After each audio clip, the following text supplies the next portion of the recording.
सबेर सबेर बराबर कैले बोल। कैसन एकदम निर्दयी हो तारा कुछो ना बुझाला। कहल का चाहती बोल। सुना हमार बात सुना। सुना। ए राजा की देता, ए राजा की देता, ए राजा की देता जाड़ा के रजइया ना।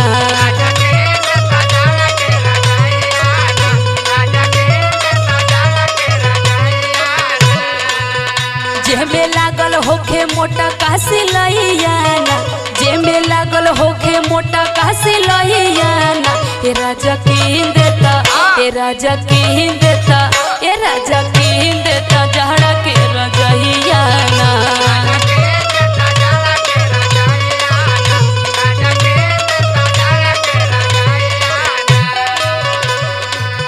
देख सुबेरे सुबेरे काम धंधा के बेरा में टोकल मत कर। तो का कही हो एकदम निर्दयी हो गइल बड़ा। तहरा कुछो बुझाला कहिला तो। तू कहल का चाहती बता। देख हम इतना मरमर के काम करीला आ तू हमार बात ना समझत हई। सुन हमार बात। ए धनिया बाटे नहीं, ए धनिया बाटे नहीं, ए धनिया बाटे नहीं वो तनी कमैया ना।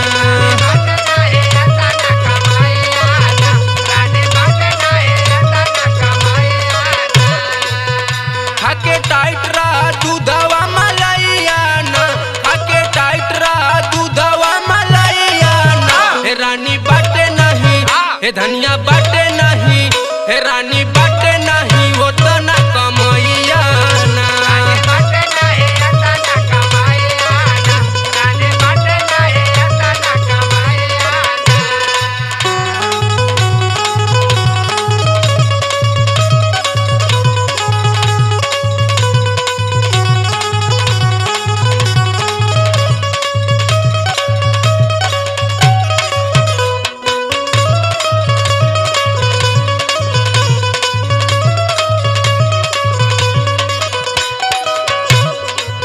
अच्छा ये बताओ का बताओ? इतना दिन से कुछो कहले बनी ले आइल बड़ा।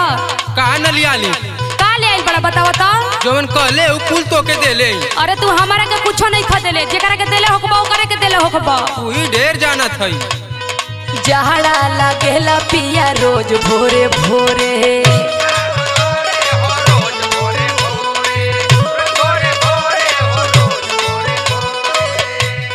तू तो चली जाला छोड़ी दूध बटोरे।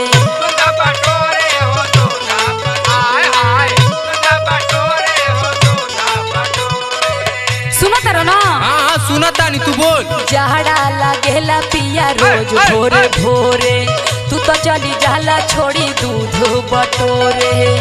हाथ जोड़ी परतानी तोहरा पहियाना, हाथ जोड़ी परतानी तोहरा पहियाना। ए राजा की देता, ए राजा की देता, ए राजा की देता जड़ा के रजइयाना।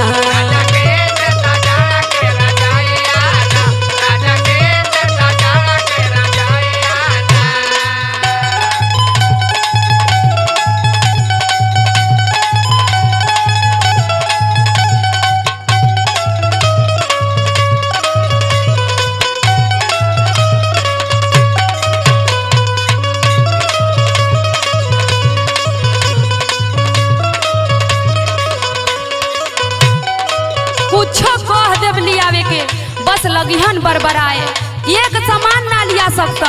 ई बता तोके जवन जवन तू कहली कुल लिया के देला। दूध देला, दही देला, मलाई लिया के देला। अच्छा वो कुल खा के का होई हो आए और कुछ हमरा के ना चाहेला। दूध दही दबा के चाप के खो, ठंडी तो के ना लगी। ढेर बका बका मत कर। पहले हमार बात सुन। सुनावा। बाटे मजबूरी रानी के तना बताई।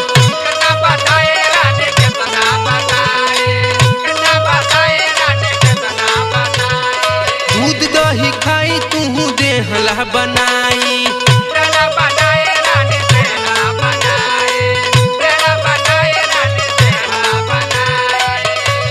समझली कि ना हमरे बात के तू। कुल तो हर बात समझता नहीं, हमार बात एको मत समझ। दूध दही खैबी तो तोर दे बनी। समझ में आवत है तोके।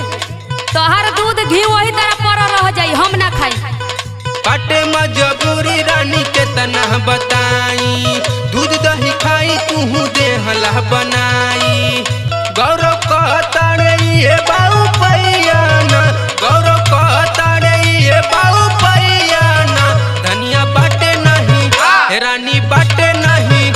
धनिया बाटे नहीं इतना कमैया ना।